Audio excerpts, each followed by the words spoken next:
Welcome to the Career Change Diaries podcast with me, Alice Stapleton. And today we are speaking to Rosie Croft. So hi, Rosie. Lovely Hi. to see you. Hi. I'm just going to read from the intro that you sent me, as I just mentioned to you. It was so beautifully worded when you sent it over that I thought I would just read it out. So Rosie worked in luxury fashion buying for 12 years, working with some of the world's most prestigious brands. So looking forward to hearing more about that. But after years of feeling dissatisfied with her role, she started a career change course in 2021 with me. So yeah, just to say, it'd be good to talk about our experiences of working together. And Rosie is now a skilled artisan craftswoman, creating bespoke handmade lampshades using antique fabrics for private clients and interior designers. And I have to say, when I read through your intro, I just thought, that's so cool. That's such a cool career change to have gone through. So yeah, how are you doing? I'm very good. I'm very, very chilled out, which I'd say maybe like 4 years ago I would never have said. I'd have said, I'm fine, I'm busy. But I'm here sort of just feeling very relaxed and very contented with life, which is a very nice place to be. Well, and it's always so lovely to hear when you say that. And you were just saying before we pressed record that it feels like you've gone through such a lifestyle change, not just a career change. So probably part and parcel of how you're feeling. Yeah, exactly. I think when, my dissatisfaction very much wasn't just focused on my career itself. I think it was a feeling that this wasn't quite the life I was wanting to live. So it was much more all encompassing, and lifestyle outside of work was part of that. And,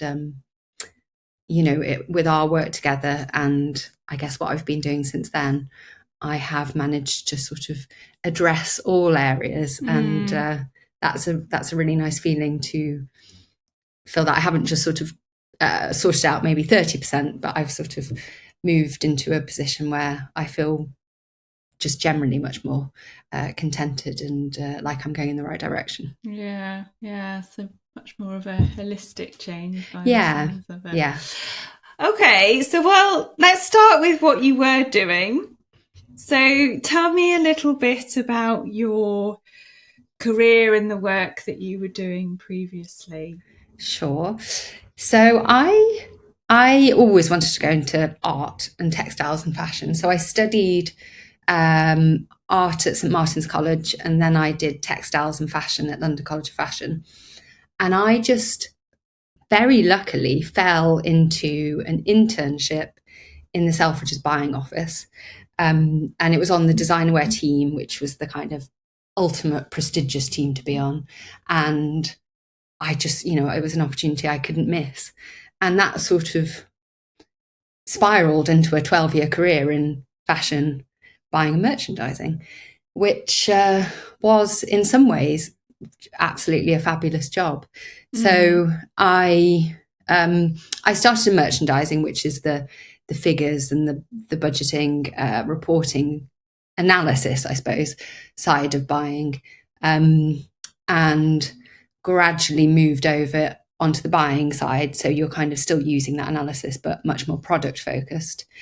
And I worked for a number of different companies. So I started at Selfridges. I then went to a boutique called Start Boutique, which was in Shoreditch, which I loved. I then moved into the corporate world and went to House of Fraser for quite a few years. And then I moved into luxury fashion. So I moved out to Munich and worked as the handbag buyer for My Teresa, and then came back to London and worked in luxury shoe buying. So some incredible experiences, lots of travel, and lots of amazing sort of contacts and brands made up that sort of 12-year block. So what was some of that dissatisfaction then? Because as you say, like on on paper, it sounds like, well, I don't know, it sounds like devil wears Prada territory, you know, I living the know. dream, so to speak. So, yeah, what was some of that dissatisfaction and those niggles? Well, I I think there were a couple of elements. I think I could see it was a fabulous career. And I think in a sense, knowing that it was a fabulous career and having people on the outside say, wow, you just have a dream job, Yeah, makes it harder. almost made it harder for me to move away from it, because I thought, I'm so ungrateful for this. You know, everyone wants this job.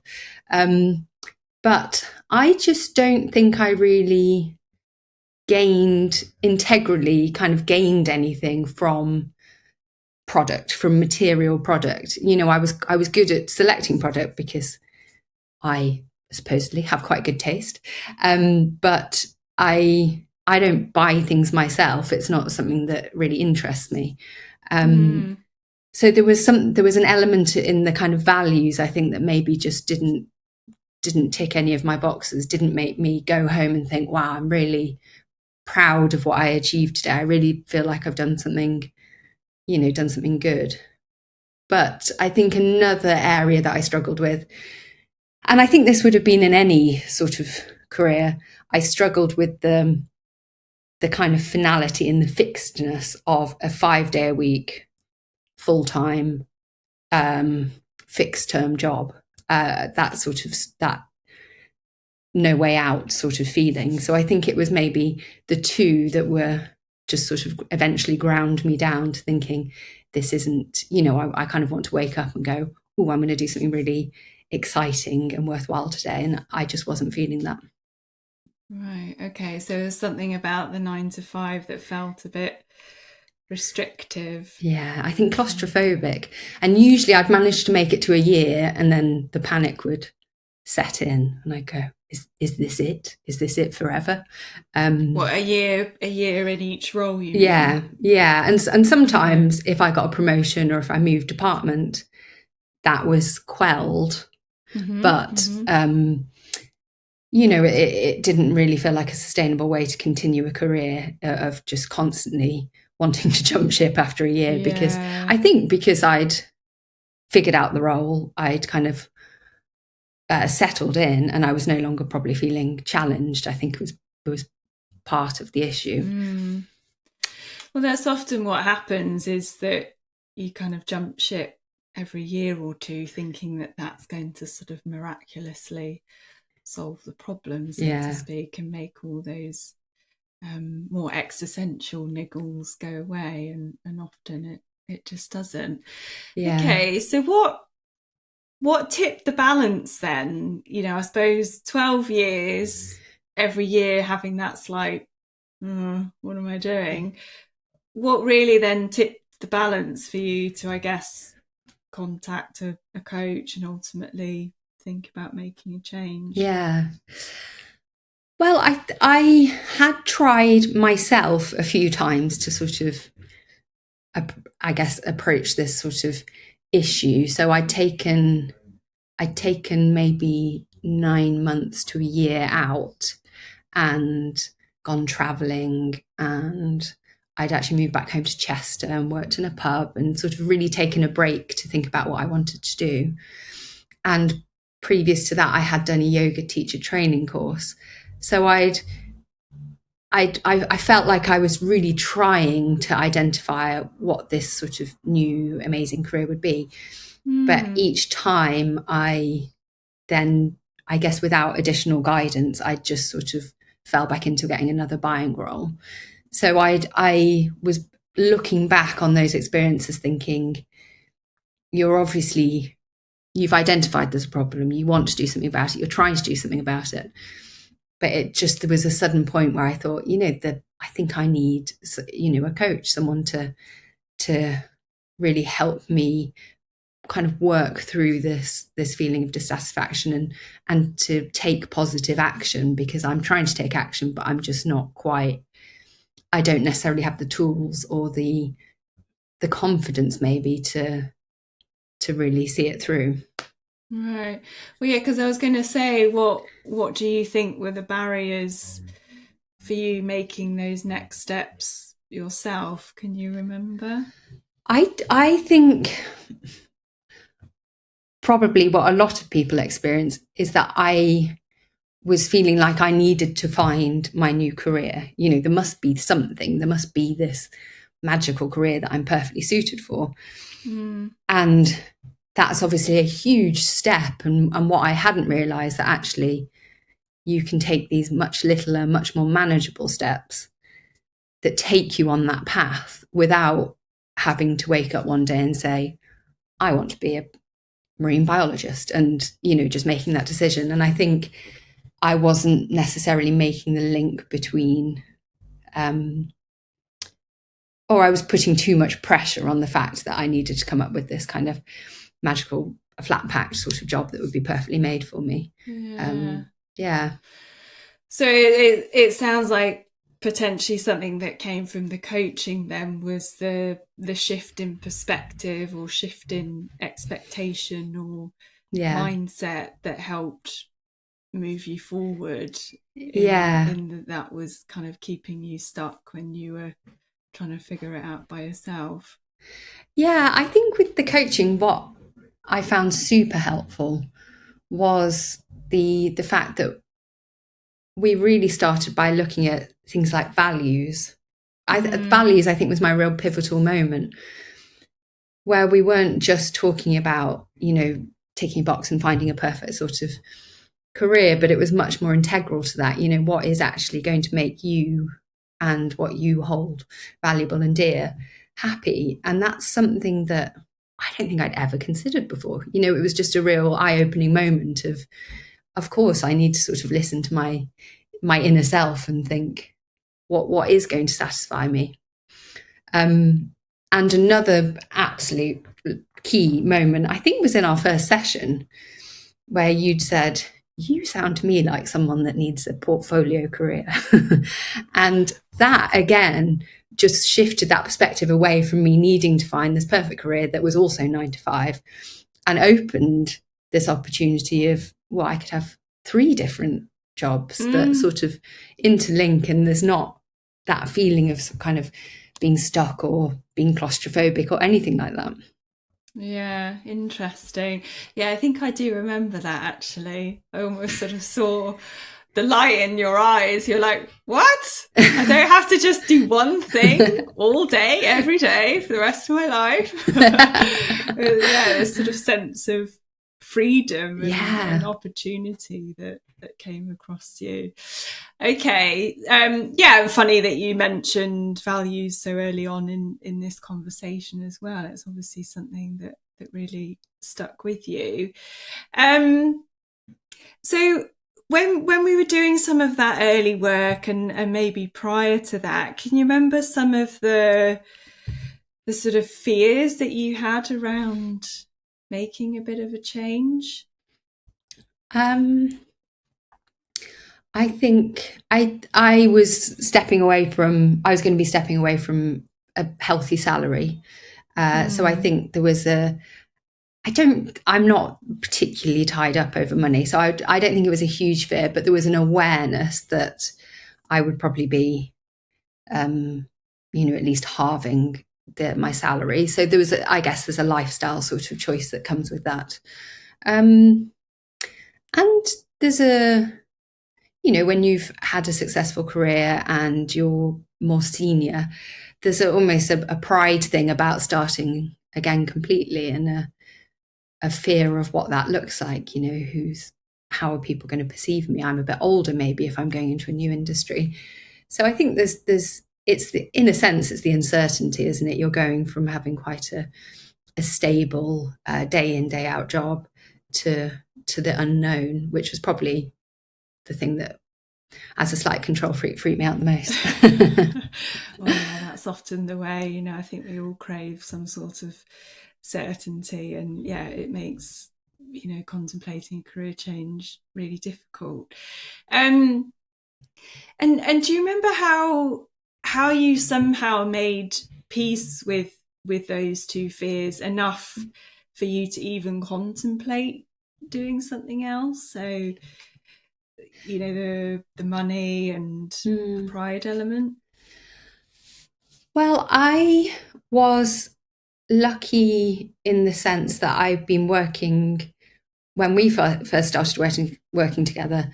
I was working at a startup, and my contract came to a close. I think maybe 3 months after we'd started working together, and so I was able, you know, there and then pretty much to move into a job which was 3 days a week, which was kind of using all of the skills I'd learned and was for a great company that's quite prestigious, and still in quite a senior role. So I actually, once I had that 3 day a week stability, it sort of Mm. it was a real safety net to allow myself to kind of play with those extra couple of days a week and really explore and experience what it was that I also wanted to do. Okay, so that meant that it sort of freed up your thinking around, okay, well, I've got this 3 day role, so whatever happens financially, at least I know Yeah. that's there. And I assume that meant what, slight lifestyle adaptation at that point, having Yes. reduced your days, or was Yeah. it sort of similar, even though it was less days? No, it was. I mean, to begin with, I'm not going to lie. I did a lot of on the Monday and Friday, which I had off. I did a lot of seeing my friends and boozy lunches and having a great time. And I was like, this is amazing. I love having a 4 day weekend. So it it didn't, I couldn't sit here and be all smug saying that I immediately sort of had three different careers. I definitely sort of just monopolized on just working a 3 day week to begin with. But the lifestyle change after that was just an adaptation of I think I basically took a pay cut. So I was earning maybe 40% of what I'd been earning in my previous role. So Hmm. the funds, my champagne lifestyle funds started to dry up, and then I started to think, okay, now you need to, you've done this for a reason. You haven't done this just to Yeah. have a long weekend. So that's I think when I started to apply myself. So the money, or the lack of money, was quite helpful in getting me going. All right, interesting. But it sounds like you were willing to accept that because of what it might mean for your future. So it was sort of Yeah, accepting it was like a temporary period, but actually that it seemed that then gave you the motivation to find that money doing other things by the yeah, sounds of it. exactly. And it also, I think I had been tied up in this, 12 years of getting the promotion, of getting a pay rise, of, I was always quite good at pushing for more money. Every year I always asked for more money. And it made, I think when we first started talking about values, I was wondering whether I should put money quite high up. I was thinking, it's obviously been something that's important to me. But actually, I really don't think it is. I think to be able to live, of course, without sort of worry is important Mm, financially. But in terms of having a massive paycheck, or feeling maybe there's a status with a massive paycheck, I think those months working just a 3 day week just actually made me realize that I was right to not put it in one of my top values, and it was something that I could be quite adaptable to. yeah, I certainly hear that from, clients that, yeah, are perhaps in very well paid professions, and it really holds them because Yeah, they've almost created this whole, as you say, status and identity around this paycheck, and it feels very scary to perhaps let go of some of that. But yeah, really important moment when you realize that, yeah, you can exist on so much less, and that actually nothing really changes. You're still the same person. If your friends are worth anything, they're the same friends. Your family's the same. yeah, um yeah, but then it presents so many more opportunities if you can sort of let go of, as you say, the perception of what money equals yeah, almost. So yeah, exactly. Okay, so you've made the decision to reduce your days. Sounds like that role was similar to what you were doing. Yeah. Talk me through then how you arrived at deciding what you wanted to do next. Well, in the coaching, when we'd done the values, probably not as a surprise, mine were quite sort of diverse. Hence, me being a portfolio kind of person. And I think I'd put something like creativity and imagination as my sort of artistic side, and I put freedom was definitely up there. I think there was something about nature and kind of environment.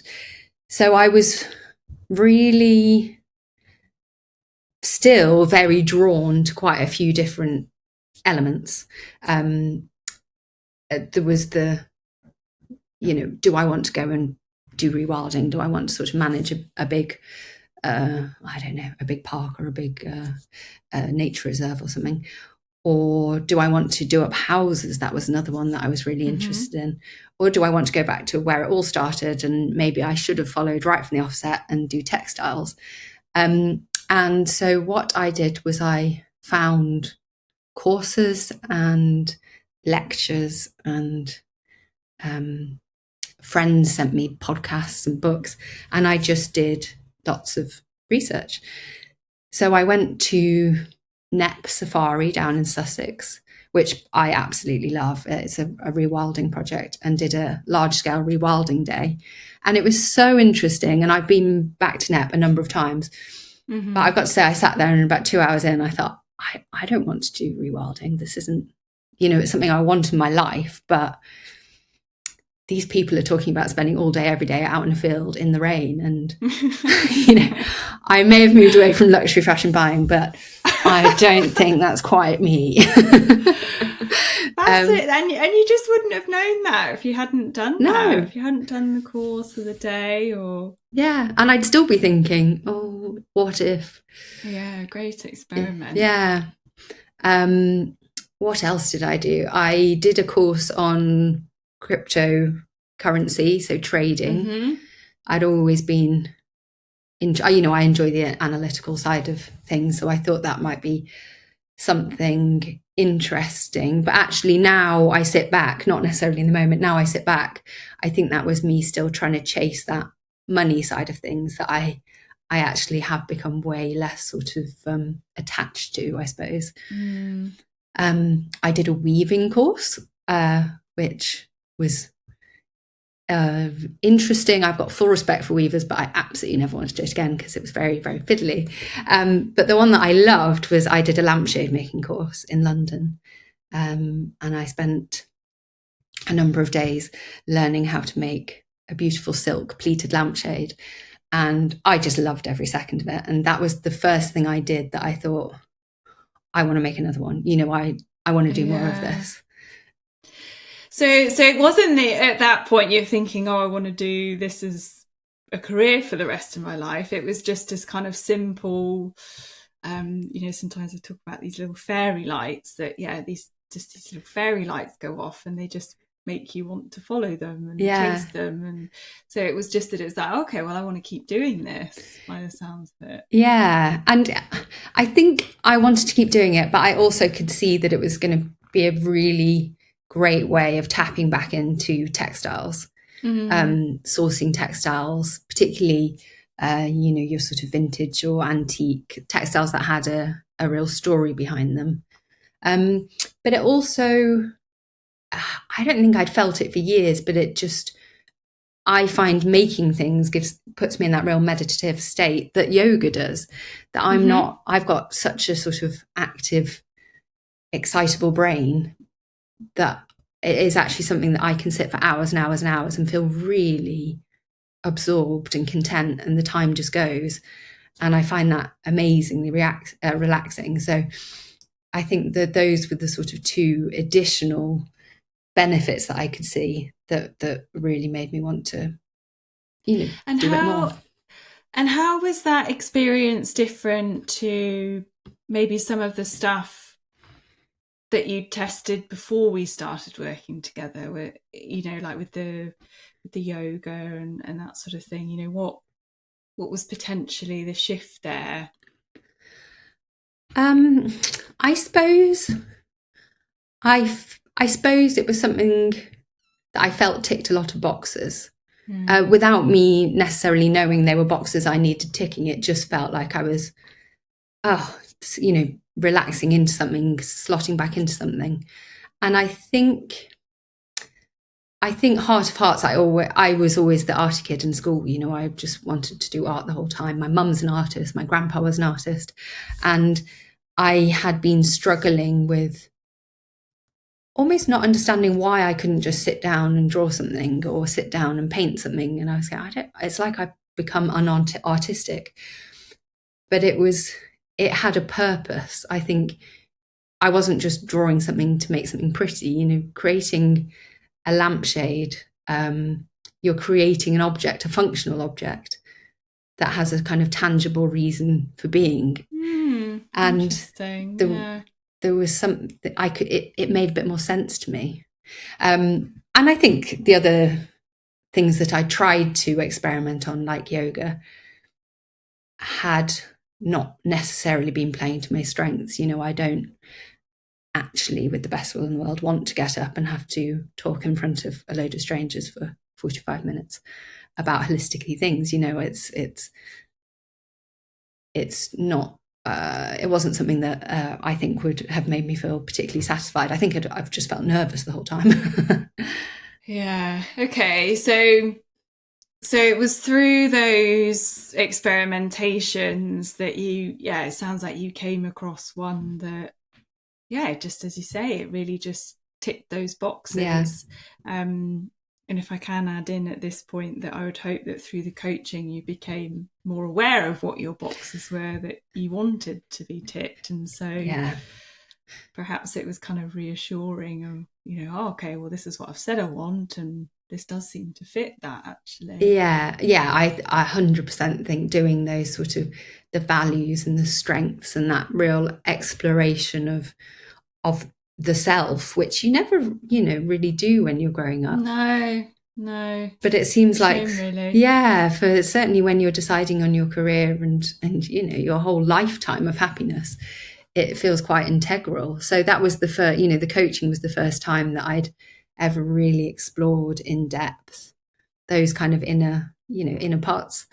And how did you see that fitting with this idea of a portfolio career then, which, if I might just explain if anyone doesn't know what that is, it's when you sort of do 2 or 3 different things that can be related or unrelated that form your career as a whole.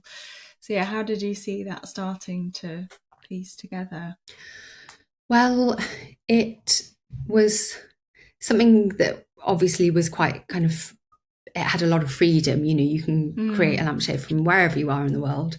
You can do it at the weekend. You can, the whole idea of freedom with it, I think was really great. But also I saw it as a business that you could build up in quite a nice gradual way and would fit really beautifully around still having a part-time fixed role that would allow me to start to build up towards, earning a bit more money, but doing something obviously that was, I wouldn't describe as work, that you describe much more as a kind of pleasurable activity. So it felt like it also, I suppose, again, we'd identified when we worked together this sort of what I can't remember, one of the personality types was that real difficulty to not pay attention, but easily distracted, always go, oh, what if this, what if that, what if the other. And it felt like a very nice balance to having quite an analytical sort of structured, these areas of me had been ticked off in the 3 days a week. And so finding something that appealed to a totally different aspect of my sort of strengths and values felt very important. And I think it has proven that actually I can hold down a job for longer than a year if I'm feeling that all areas of me are being challenged. So yeah, the lampshades really brought in that creativity and that freedom. Yeah, rather than trying to get all that just from one job. Yeah. So, and are you still doing that 3 day? No, you moved. Yes. Was it that No, one, I or was am. it a different Yeah. one? No, I'm still Oh yeah, no, doing. it turned permanent. That was it, Yes. wasn't Yeah. it? Yeah. Yeah. Okay, so you still have that same role, and now you're building up your business alongside it. Yes. And didn't you start? Aren't you starting to dabble with the property side of it too? Yes. So Yeah, yeah. as part of the, it must have been the year after, or the year we were doing coaching, I sold my flat in Tottenham. Yeah. And my boyfriend and I were lucky that we both had our own flats. So I moved in with him in Peckham, but had the sort of profit from buying a new build flat in Tottenham, back in the day. Yeah. So earlier this year, we bought a cottage in Derbyshire, and we have been renovating. Scott's been doing lots of renovating. I've been picking paint colours. and I have that escape that I've been itching for years and years and years from London, and the beautiful Peak District countryside right on the doorstep. So in terms of lifestyle, I'm doing 3 days a week in London, or 3 days working in London, maybe coming down on a Monday night or a Tuesday morning, and then able to kind of scoot back to the countryside on a Thursday night. So again, spending a little bit of time in central London, in Peckham. It's busy, it's vibrant, there's bars and restaurants, and you can, do whatever. And then also really tapping into that very relaxed, beautiful countryside life, which was something that I probably, that one was more clear to me, was something that I needed, but it became much clearer when we did the coaching, that it was quite an integral thing that I wanted to build into my life. Well, and I seem to remember you were in a bit of a sort of conflict. It's a bit like I want this sort of vibrant life, but I also want to be in the middle of the nowhere in the fields. Yeah, and I remember that you sort of struggling with, well, how the hell do you get all that to fit together? So yeah, just really lovely to hear how you've managed to piece the bits of the puzzle together in that way. Yeah. And does that mean you're able to bring in like the rewilding and the environment stuff, or is that going on as hobbies or what? Yeah, but, I mean, we very much can. I say we. I've brainwashed Scott, so he's now into my rewilding side of things. But we have, with the house, with the renovations, we've kind of made a pact that we're buying nothing new. So everything in there, apart from food, everything in there is secondhand, from our cutlery through to our sofas. So we're renovating it in a very kind of slow and conscious way, which is lovely. And then the garden is very small, but the garden, we spent a really long time planning all the native plants and digging a wildlife pond and creating, hopefully, what will be this spring, a kind of little haven for wildlife. And that just feels like a first step. I can't afford a massive field at the moment, but maybe one day. But for now, even having that little tiny hub of wildlife, I think, is really rewarding. And actually, the place that we chose to move to is a fabulous little town called Wirksworth that is very aligned with these values that I kind of identified, and is a very liberal, very nature focused community. So there's a lot of wildflower meadows. You can join groups where you can go and help in the orchards. There's community projects, community rewilding areas. So as a community as a whole, I feel like I'm gaining a lot through that. Brilliant. Okay. Well, yeah, lots of little different things Yeah. going on. And so how have you built up the lampshade business? Well, I'd love to say that I had a really sensible business plan, but I didn't. Everyone always says that. Everyone always says, I wish it was, beautifully planned out. Yeah. But okay, so what did it look like for you? Well, to begin with, it was just actually, you don't realize how many people want a lampshade. So, Yeah, I yeah. would make one for my mum, and then she'd go, "Oh, my friend blah wants a lampshade." And, if kind of friends and family, I'd say, started the bulk of the orders, which has ticked over nicely. There's kind of not a huge, but a constant sort of influx on that front. Hmm. But what actually, I was very reluctant to go on Etsy because I was concerned about the price point. What I'm doing, it is quite highly skilled and it takes time as well. It's not a sort of off the Yeah. shelf product. And I was concerned that I would be considered too expensive, maybe for the Etsy market, which tends to be a little bit more affordable. Um, but actually, what it has facilitated is a kind of awareness of my brand. I'm calling myself my middle name Edie, so Edie Croft, and actually I get a huge amount of people contacting me through Etsy who want me to make a lampshade using their own fabric. So I'm building up this lovely kind of bespoke offer, which the internet, I have my own website and Etsy facilitate. So I'm not actually having to create a kind of collection or have these sort of £50 lampshades that anyone can buy. But I am working with a lot of people who, have found beautiful fabrics on their travels or who have a lovely fabric that they've always wanted to use. And then I'm kind of working with them to design, I suppose, or figure out their exact requirements and then making something that's kind of perfectly suited for them. So that's probably been the kind of key way that I'm building up the business. Yeah, interesting. Okay. Well, then I suppose what some of your buying career and that world and how things work, I guess that kind of helps along the way, perhaps. Yeah, I think so. I think having a sort of awareness of the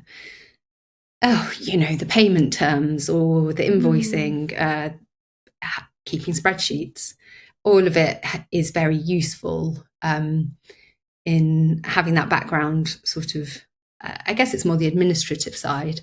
right. I don't feel freaked out by, rather someone like my mum who's super duper creative, always has the sort of annual tax return meltdown and has been having the meltdown for about 50 years. Um, but no, I think my previous jobs have been useful, particularly for website management, understanding like the images and um, the engagement side of things. Okay. And where would you love all that to get to with your career as a whole? Well, as part of the Derbyshire renovation, I'm going to have a lampshade studio, which is very exciting. Ah, I've just amazing. selected the Yeah. orange wall paint. It's a very tasteful orange. Don't worry, it's very nice. It's Edward Bulmer, I and can imagine. Yeah. um, I suppose what I envisage over the next couple of years is building it up to become a soft furnishings business where it's lampshades, where it's cushions, it's kind of those interior accessories. Hmm. And maybe one day I get back to kind of printing or working with block printers in India, somewhere where they're very skilled at that process to create my own fabrics. That's the Ah, kind of path I can very yeah. hazily see. But I am someone that focuses or lives fairly in the moment. Yeah. Yeah. So I think it does actually suit me not to have an exact plan, but to sort of be open to where it sort of leads. Yeah. Just having a little Yeah. layout, perhaps. And do you always see yourself having that kind of 3-day role alongside that? I just don't know. I actually think it's very good for me. I think it's good to have that structure. Mm-hmm. And I would want my business to be quite established before I gave that up. It's not something I ever would have said to you that I need is structure, but it definitely, as I say, I think because of those differing kind of areas of my personality, I think it does actually suit me quite well. So at the moment, no plans to give up the 3 days a week, but of course, if my business kind of takes off and I can do that slightly more analytical side for myself, then that's something that I will pursue. Yeah. And with the property, is that for you to then live in, or are you thinking you'll continue with other properties in that way? Actually, interestingly, after wanting to be a property developer, I realised that it's quite sort of, it's mucky and it's dirty and it's tiring. And if you're trying to live there, it's quite difficult. So I think for me, I just am looking forward to kind of creating a really beautiful house Yeah. and living there. So it's going to be for Yeah. us to live in and to enjoy. And then maybe at some point we might think about, using the properties as assets in terms of rental or Airbnb. But Yeah. Yeah. for the time being, I'm jealously guarding them as lifestyle and Yeah. just going Well, to no, I enjoy don't them. blame you. Sounds amazing. Okay. All right. So I guess stepping out of it, when you think about this kind of career change that you've been on, what would you say has been the most challenging aspect of it? I think motivation. I think with the absolutely genius sort of suggestion of the portfolio career and me taking those 3 days a week, I think it took me quite a long time to see any reason for me to sort of rush into anything. And I still, I'm very, very happy, but I still think I could do more. I could be pushing myself more. But as I've said, I'm kind of amazingly content and I'm sort of happy to go with the flow a little bit. So I think self-motivation, it can be quite tricky when you are literally just kind of just you advising yourself. And I think that's one of the things that I benefited the most from our career coaching was that kind of checking in, that accountability. I've Keeping you on track. Yeah, exactly, keeping on track. Yeah, I think that's probably But been. how are you doing that now then? Because no one's forcing you to make a lampshade. No one's forcing you to dig the lake or whatever. So what do you think's keeping you going now? Well, certainly with the lampshades, it's such a joy to create something, and also such a thrill to get an order and to be able to discuss the requirements from the client and create something they really love. That in itself is self motivating. The other elements I found pretty easy. I wonder whether it's kind of in partnership with Scott. I'm not sure I would have persisted with the pond, which was really difficult to do if I hadn't had backup and motivation. But Right, so there's some team effort. Yeah, I was going to say there's something in there about yes, we may have stopped working together, but that doesn't mean that I can't get motivation from other people. I can't seek kind of community or support or reassurance elsewhere. And maybe, in my earlier career, you kind of like you're predisposed to sort of just fend for yourself, aren't you? And just say, yeah, I'm great. Yeah, I'm doing well. I'm going to get a promotion. But actually, I've probably become much more open with asking for help and open with, understanding that I don't have to do it all by myself. Yeah, takes a village. Yeah. Definitely. Yeah, and it's funny as you say, we seem to sometimes hold ourselves back from doing that. And then when we do get over that, we realise, oh wow, everyone's really willing to help and support. Yeah, and I often talk to clients about getting accountability partners. Yeah, maybe you've got a friend who's got a similar project or something. Just checking in with each other and keeping each other motivated and keep each other going. Okay. And in terms of the experiences that you've had, what advice would you maybe give other people that are maybe just similar place to where you were with that dissatisfaction and the niggles that something isn't quite right? I think I would say that I didn't realise.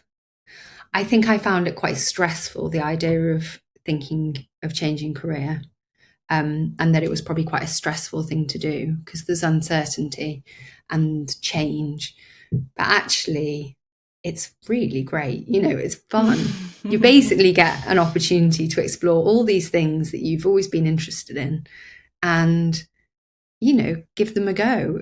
And that, even as a first step, is just so enjoyable to put yourself out there and say, well, if I've always thought about rewilding, let's go and do a rewilding course. So I suppose my advice would be it's actually not a scary thing. It can be quite an enjoyable and mind-broadening experience. But the other, I guess my other key thing is I genuinely don't think I would have changed career without having the coaching, without guidance, without being able to really take a step back from it just being a career and really kind of understand myself. And I think that was really integral to the happiness and the contentedness I'm feeling now, was ensuring that I'm not just kind of, I'm listening to myself. And I think that really came with the coaching. Well, and which is the first point, I think that's just such a great perspective to have. As you say, it can seem a bit scary, and flipping that into, well, maybe I can have some fun with this. Maybe I can experiment. And as you say, open yourself up to lots of different ideas and possibilities. And, I think what strikes me about you is you weren't going to beat yourself up about doing something and it not being right.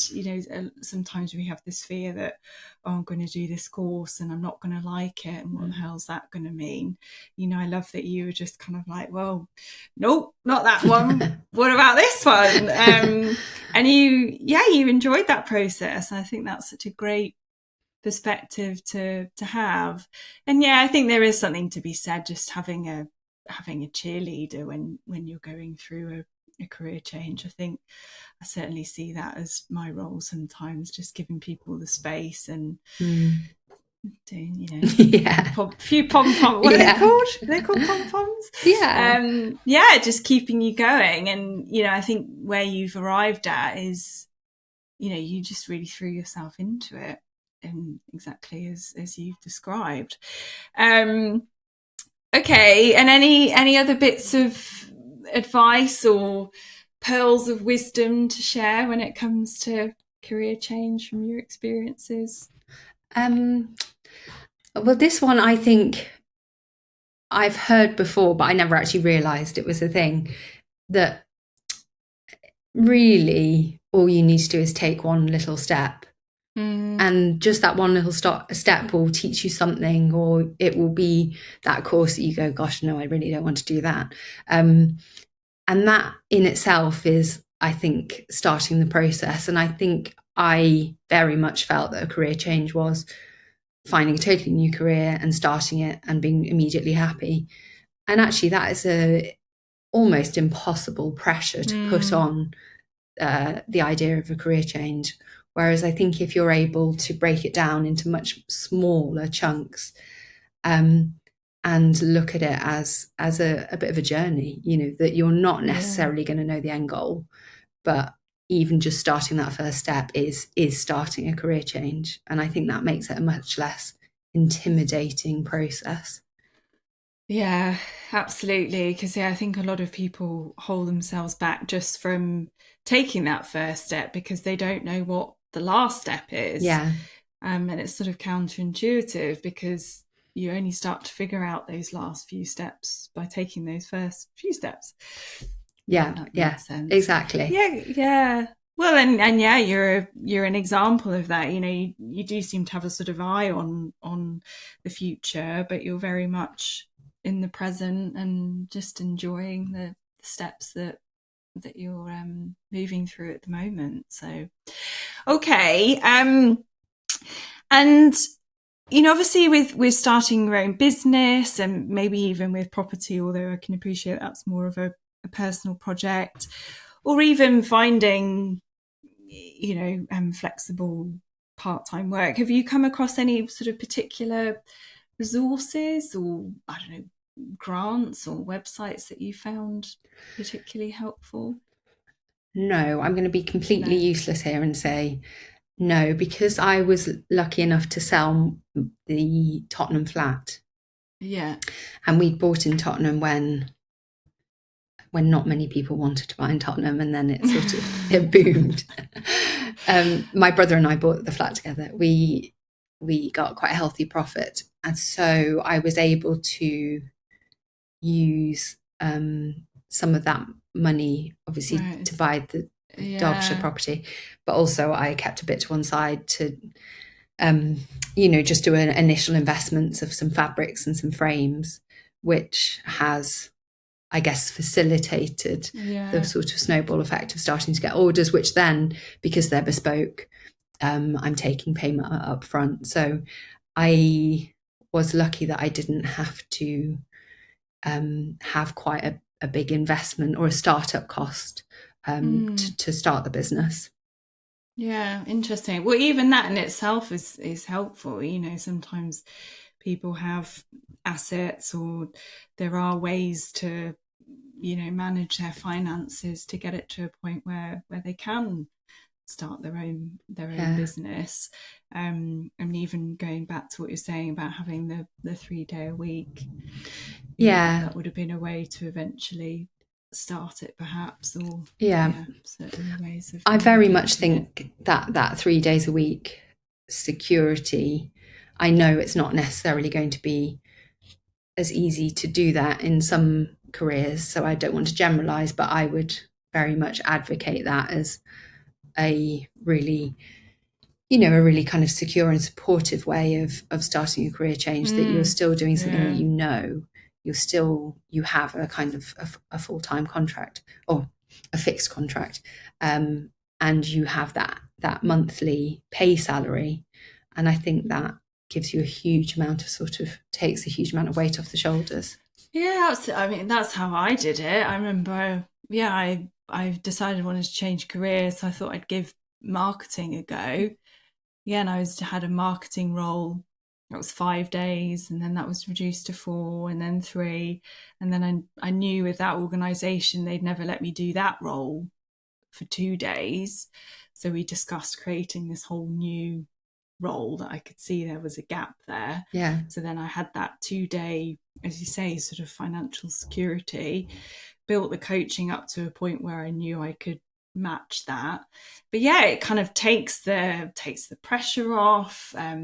Just sort of allows you to feel a bit safer and a bit more secure financially. So yeah, it can work really well if you're looking to build up a bit. And obviously I didn't have the costs involved. It's coaching is just me, really. Maybe a computer these days. But yeah, I think it can really be a good way forward. All right. Well, yeah. And anything else you wanted to share? Or was that feel? I think that feels. I mean, I suppose the thing I would want to share, maybe I've already communicated, but is just the enjoyment that I got from the whole experience. That it is something a lot of people say to me, I've got to say, I'm always going around going, the thing to do is get a career coach, because it really, the amount of people that seem dissatisfied, and I go, that was me. I used to moan all the time. But actually just knowing that you're stepping into a process that is not only going to hopefully have long-term benefits, but actual short-term benefits to your life, that you're really bringing lots of new information, new learning, new excitement. If I think that's what I would want people to know, that the experience itself of changing careers is really enjoyable, really lovely, and you can get a huge amount from it. So it's not a scary thing to be doing.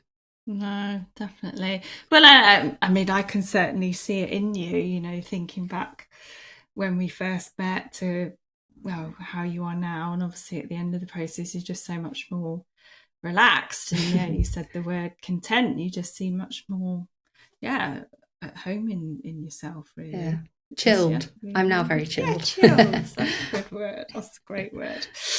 Okay, Rosie. Well, thank you so much for sharing your story and your journey and the steps that you've taken. And yeah, I imagine it's a real inspiration for people listening, and especially those who do have that creative side and they're thinking about ways to turn that into part of their career or the whole of their career, because yeah, I think sometimes it's one of those careers that people really struggle to see how it might work. So yes, thank you very much. And if people want to contact you, are you happy just to sure do that? So on Instagram, what did you say it was? Edie Croft. Now I'm not going to be able to remember. Edie Croft Interiors on Instagram, and then ediecroft.com on the internet. But yeah, very happy for people to contact me, because I think, as you say, the creative industry as a whole feels very broad and also very sort of open-ended. Like where does it even begin? So if I can help or chat to anyone about that, I'd be very open to it. Yeah. Well, you got me thinking about what I could turn my wedding dress into now. Oh, well, a beautiful lampshade. Yeah, exactly. A beautiful silk lampshade. Yeah, I mean, it's a great idea. Bring memories alive. Absolutely. All right. Well, I wish you the very best, and thanks again. And yeah, hopefully we'll speak soon anyway. Oh, thanks for having me. Okay. You're very welcome. All right. Thank you.